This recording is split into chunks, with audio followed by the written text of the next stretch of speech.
Hello दोस्तों, नमस्कार। मैं राजेंद्र सिंह सोलंकी। नमस्कार मित्रों। जो भी छात्र हमारे मध्य प्रदेश में पीएससी की तैयारी कर रहे हैं, उनको मैं शुभकामनाएं देना चाहता हूं। सबसे पहले मैं प्रीलिम्स की बात करूंगा कि मध्य प्रदेश लोक सेवा आयोग की प्रीलिम्स की एग्ज़ाम आप कैसे क्वालिफाइड करेंगे। कई छात्र होंगे जो 5 साल 7 साल से तैयारियां लगातार इंदौर के अंदर कर रहे होंगे, उसके बाद भी वो प्रीलिम्स क्वालिफाइड नहीं कर पा रहे हैं। मैं कई छात्रों को जानता हूं जिनका मेंस और रिटर्न बहुत अच्छा है, मगर वो प्रीलिम्स नहीं निकाल पा रहे हैं। और प्रीलिम्स यदि आप नहीं निकालेंगे तो आपकी पर्सनालिटी कितनी भी अच्छी है, आप एग्ज़ाम में चाहे कितने भी अच्छे लिखते हैं, आप चाहे कितने भी इंटेलिजेंट हैं, कोई काम का नहीं है। प्रीलिम्स तो आपको निकालना पड़ेगा, और प्रीलिम्स निकालने के लिए आपको मैं जो रणनीति बता रहा हूँ वो आपको फॉलो करना पड़ेगी, और निश्चित ही आप सफल होंगे। मैं कोई आपको बड़ी बड़ी लंबी बातें या फिर बतौलेबाजी नहीं देना चाहूँगा, जैसे कि दूसरी कोचिंग क्लास वाले आपको देते हैं, मैं नहीं देना चाहूँगा। मैं आपको टू द पॉइंट यही बताना चाहूँगा। प्रीलिम्स के लिए आप कुछ ना करें, पुराने सॉल्व पेपर सबसे पहले हल करें, चाहे वो बिहार के हो, चाहे वो उत्तर प्रदेश की एग्ज़ाम के हो, चाहे वो किसी भी स्टेट सर्विस के हो, सारे पेपर हल करें। यूपीएससी के सॉल्व पेपर भी लगाएं, और मध्य प्रदेश के फिर क्वेश्चन लगाएं प्रीलिम्स के, और फिर मध्य प्रदेश के प्रीलिम्स के पैटर्न को समझें, और उस आधार पे आप history, geography, constitution, economic, current event तैयार करें, और लगातार पॉइंट वाइज तैयारी बनाएं, अपनी नोट्स बनाएं और उसको रिवीजन करें। आप चिंतन मनन करें, जो आपने पढ़ा शाम को बैठें एकांत में आधा घंटा, जो चीज़ें आपने पढ़ी है उसको दिमाग के अंदर रिवाइज करें। यदि आपने 2 घंटा पढ़ा है तो 10 मिनट या 20 मिनट एकांत में बैठ जाइए, और जो चीज़ें आपने पढ़ी है उसको रिकॉल कीजिए। इससे आपकी मेमोरी तेज होगी और आपकी याददाश्त बढ़ेगी। तो आपको मैं ये चीज़ कहना चाहूँगा कि history, geography, constitution, economic, current event, जो भी चीज़ें हैं उसका बेसिक कॉन्सेप्ट को समझें।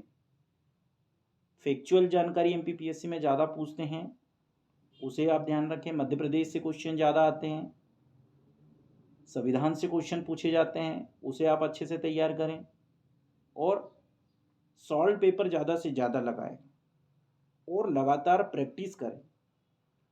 चाहे हरियंत पब्लिकेशन के आपके टॉपिक वाइज ऑब्जेक्टिव हों, या फिर किसी भी अच्छे क्लास के आपके पास नोट्स हों, उनको आप पढ़ें और ऑब्जेक्टिव क्वेश्चन ज़्यादा से ज़्यादा लगाएं, और पैटर्न को समझते हुए अपनी तैयारी करें।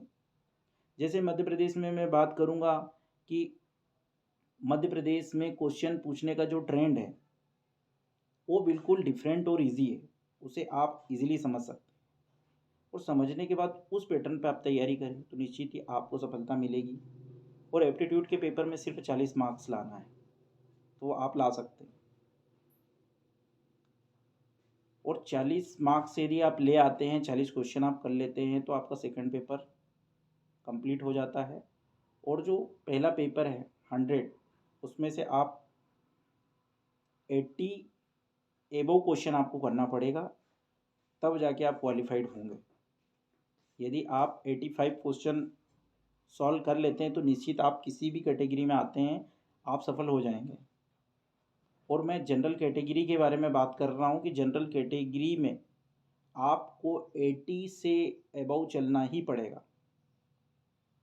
और जब 80 क्वेश्चन से ऊपर यदि आप क्वेश्चन सॉल्व कर लेते हैं तो निश्चित ही आपके प्रीलिम्स होने के चांस बन जाते हैं। और जैसे ही आपके 80 क्वेश्चन होते हैं, आपको मेंस की तैयारी चालू कर देना चाहिए।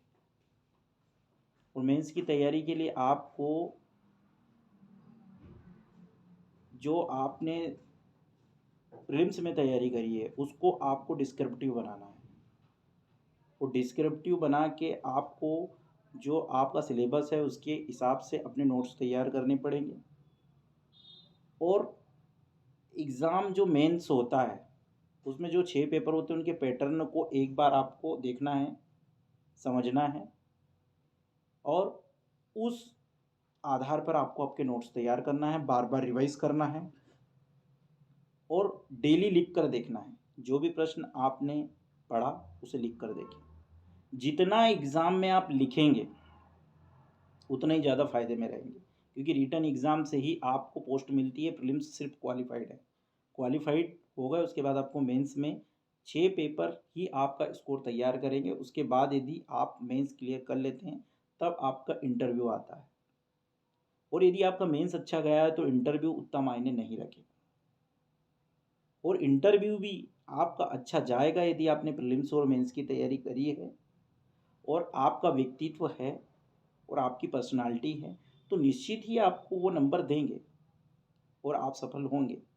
लेकिन प्रीलिम्स, मेंस और इंटरव्यू का जो पैटर्न है उसको समझने के लिए हमको उसकी बारीकियों को समझना पड़ेगा कि आखिर एग्ज़ाम का आधार क्या है, एग्ज़ाम का पैटर्न क्या है, किस प्रकार से हम पढ़ें, किस प्रकार से हम क्वालिफाइड हो पाएंगे, और क्या हमारी इच्छा शक्ति है, क्या कितने घंटे हम पढ़ते हैं, किस प्रकार से हम पढ़ते हैं, क्या चीज़ें हम पढ़ते हैं, हम कैसे पढ़ते हैं।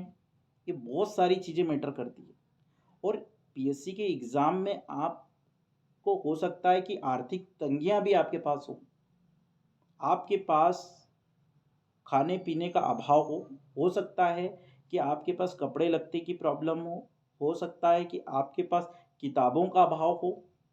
तो अभाव के बीच भी आप अपना रास्ता निकालने का प्रयास करें, और यदि आपने ठान लिया है कि मुझे कुछ करके दिखाना है तो फिर कोई ताकत भी आपको पोस्ट लेने से नहीं रोक सकती। बस आपको आपका स्वास्थ्य का ख्याल रखना है और किताबों को पढ़ना है, और उन्हीं किताबों को पढ़ना है जो एंथेटिक है, सिलेबस पर आधारित है, और उन्हीं नोट्स को पढ़ना है जिसको आपने बनाया है, अपने हाथ से बनाया है, और रोज एग्ज़ाम के पैटर्न पर लिखना है, पढ़ना है और समझना है। पढ़ो, लिखो और समझो, ये 3 चीज़ें यदि आपने दिमाग में फिट कर ली है तो फिर आपको मेंस से कोई नहीं रोक सकता। और इंटरव्यू का मतलब यही होता है कि आप की इंटरनल व्यू क्या है, आपके अंदर की सोच क्या है, उसे वो समझ जाते हैं।